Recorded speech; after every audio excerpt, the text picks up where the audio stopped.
Good morning, नमस्कार, आदाब, सत श्री अकाल दोस्तों। ये है आपका अपना प्रिय डॉक्टर आदि कश्यप वैश्यमानुष आपके लिए लेकर आया आपका मनपसंद programme positive karma, episode number 1963। आज की कहानी जिसका शीर्षक है अंधेरे से उजाले तक। मुझे उम्मीद है कि आपको यह कहानी पसंद आएगी। शुरुआत करता हूं इस कहानी की कुछ इस प्रकार। दिल्ली की भीड़ भाड़ और चकाचौंध के बीच बसी एक झुग्गी बस्ती में प्रीति नाम की एक लड़की रहा करती थी। प्रीति के पिता रिक्शा चलाते थे और मां घरों में बर्तन मांजती।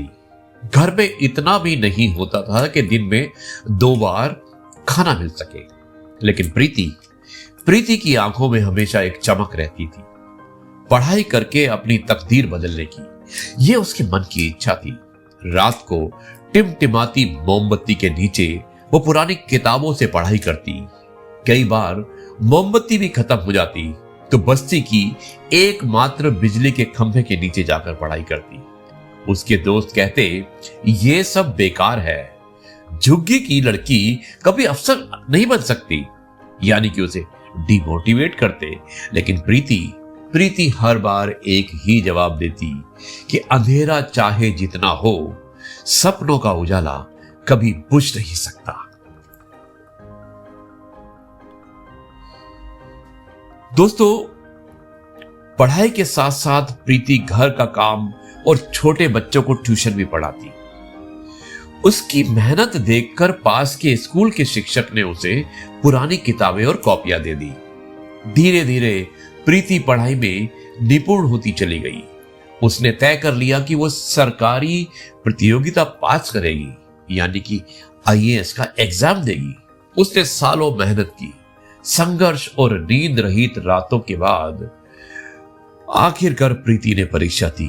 रिजल्ट वाले दिन बस्ती में सबकी सांसें थमी हुई थी।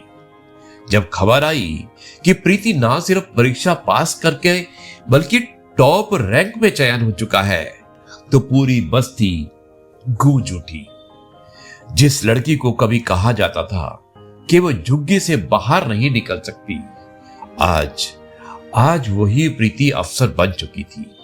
उसने अपने मोहल्ले की 40 लड़कियों के लिए एक पढ़ाई केंद्र खोला, जहां उन्हें मुफ्त शिक्षा मिलने लगी।